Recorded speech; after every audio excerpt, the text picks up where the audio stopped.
ప్రేమ మరణము కంటే బలమైనది.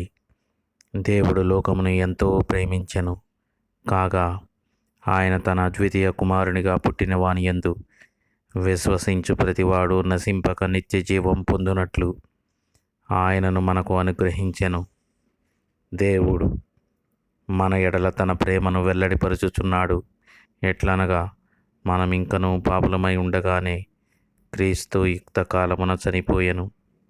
ఏలయనగా, మనం ఇంకనూ బలహీనులమై ఉండగానే క్రీస్తు భక్తిహీనుల కొరకు చనిపోయెను. నీతిమంతుల కొరకు ఒకడు చనిపోవుట అరుదు. మంచివాని కోసం ఎవడైనాను చనిపోవ తెగించవచ్చు, కానీ భక్తిహీనుల కోసం ఆయన తన ప్రాణమును త్యాగం చేసెను. భూమిపై జన్మించి పాతాళవశమై